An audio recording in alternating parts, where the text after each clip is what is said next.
A man sits in an empty office. He's 30 years old. Yesterday, he was the CEO of the most innovative company in America. Today, he's nothing. Fired, humiliated, kicked out of the company he created. The press calls him a failure, a has-been, washed up at 30. He sits there broken, wondering if his life is over. 12 years later, that same man will walk back into that company and turn it into the most valuable corporation in human history. His name was Steve Jobs, and this is the story of the greatest comeback ever. 1. The orphan who dreamed San Francisco, 1955. A young couple gives up their baby boy for adoption. They're not ready, they're not married, they can't keep him. A working class couple adopts him, Paul and Clara Jobs. Paul fixes cars. Clara works as an accountant. They name him Stephen Paul Jobs. Steve grew up knowing he was adopted, and something about that knowledge shaped everything. He felt chosen, special. Like his life had to mean something extraordinary. He wasn't the smartest kid, he wasn't the most talented, but he had something else. He had vision. While other kids played sports, Steve was obsessed with electronics. He'd go to Hewlett-Packard, watching engineers work, asking endless questions. In high school, he met Steve Wozniak, a genius engineer who could build anything. They became friends, partners, and eventually they'd change the world together. 1976. Steve Jobs was 21 years old. He and Wozniak built a computer in a garage. They called it the Apple I. Nobody believed in it. Computers were for corporations, for scientists, not for regular people. But Steve saw something different. He saw a future where everyone would have a computer in their homes, on their desks, in their pockets. People thought he was crazy, but crazy was just the beginning. 2. The rise.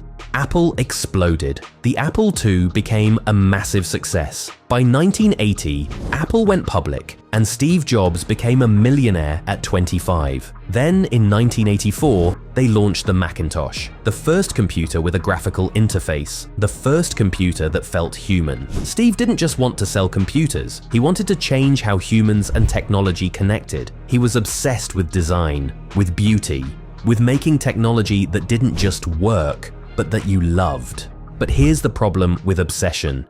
It makes you difficult. Steve was a perfectionist. He'd scream at engineers, fire people in elevators, reject designs that took months to create because they weren't perfect. He believed in his vision so completely that he couldn't understand why others didn't see it. People called him a tyrant, impossible, cruel, but they also called him a genius.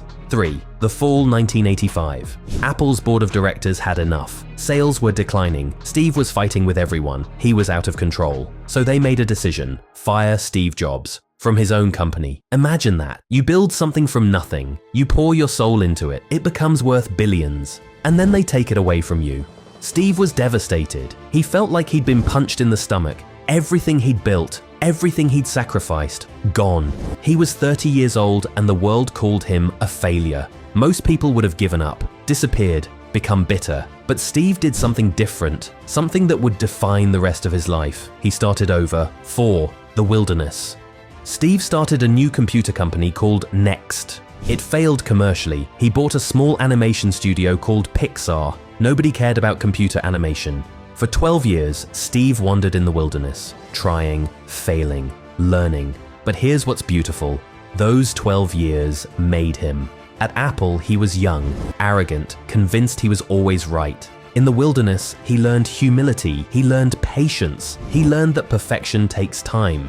At Pixar, he learned to trust creative people, to let them explore, to support their vision. Pixar created Toy Story in 1995. It became a massive success, the first fully computer animated film. Meanwhile, Apple was dying. Without Steve, they'd lost their way. They were making boring computers nobody wanted. By 1997, Apple was 90 days from bankruptcy. That's when they called Steve, the man they'd fired, the failure, the has-been. They needed him to save them. 5. The return. Steve Jobs returned to Apple in 1997, not as CEO at first, just as an advisor. But within months, he took control. And he did something radical. He killed most of Apple's products. They were making dozens of different computers. Steve said, "We're making 4, that's it." Everyone thought he was insane. You don't reduce products, you expand. But Steve understood something. Focus is power. Then, in 2001, he launched the iPod, a device that put 1,000 songs in your pocket. 2007, the iPhone, a phone that was also a computer, a camera, a music player, everything in one device. 2010, the iPad, creating an entirely new category. Each product was perfect, beautiful, simple, revolutionary. Apple went from near bankruptcy to the most valuable company on earth. But here's what makes Steve's story powerful. It wasn't just about business success, it was about meaning, the lesson.